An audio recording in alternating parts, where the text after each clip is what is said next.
Mga boss, ibang usapan na ang San Antonio Spurs ngayong 2026-27 NBA season.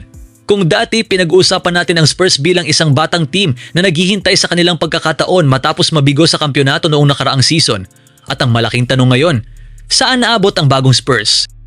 Dahil sa pangunguna ni Victor Wembanyama, kasama sina De'Aaron Fox, Devin Vassell, Stephon Castle at bagong veteran addition na si Tobias Harris, mataas talaga ang expectations sa San Antonio.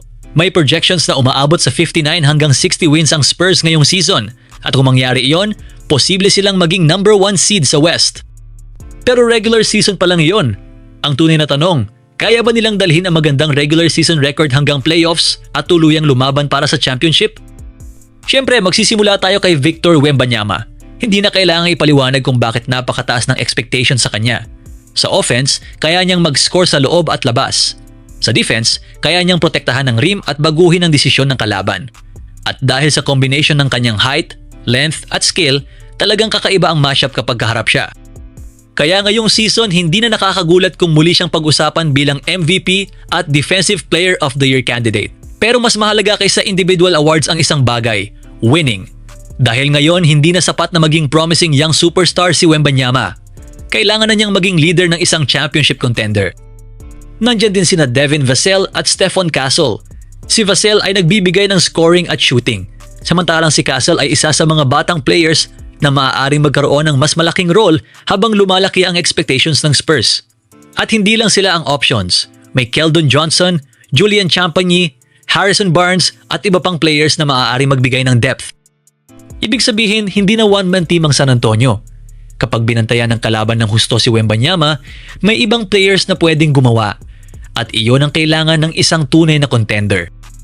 Isa sa pinaka-interesting na additions ng Spurs, si Tobias Harris. Hindi naman kailangan maging superstar si Harris sa San Antonio. Ang kailangan nila ay isang veteran na marunong maglaro sa loob ng system. May shooting, may size, may experience, at higit sa lahat, makakatulong siya sa spacing. Kapag nasa loob si Wembanyama, mahalagang hindi magsiksika ng floor. At kung kayang mag-shoot ni Harris mula sa labas, mas magiging mahirap para sa defense na i-double team si Wembanyama. Kaya maaaring hindi siya ang pinakamalaking pangalan sa roster, pero posibleng maging isa siya sa pinakamahalagang pieces. At huwag nating kalimutan si Dylan Harper. Isa siya sa mga batang player na maaaring magbigay ng malaking impact sa rotation. At habang tumatagal ang season, posibleng lumaki ang role niya. Kung mag-breakout si Harper, mas magiging malalim ang Spurs. At kapag malalim ang roster mo, malaking advantage yon sa isang mahaba at nakakapagod na season. Pero dito rin magkakaroon ng challenge si Coach Mitch Johnson. Kailangan niyang balansehin ang development ng mga batang players habang sinusubukan nilang manalo ngayon. Dahil hindi na lang development ang priority ng Spurs, contending na ang target nila. Ngayon, pag-usapan natin ang malaking projection. Nasa paligid ng 59 hanggang 60 wins ang inaasahan para sa San Antonio. Kung mangyari yon, napakataas ng possibility na mapunta sila sa tuktok ng Western Conference. At honestly, hindi imposible. May superstar sila, may elite defense, may scoring, may playmaking, may veteran experience, at may depth. Pero mga boss, huwag nating kalimutan, regular season at playoffs ay magkaiba. Pwede kang manalo ng halos 60 games at ma-eliminate pa rin sa playoffs. Kaya doon talaga masusubukan ang bagong Spurs. Championship contender pa ba? Para sa akin, oo.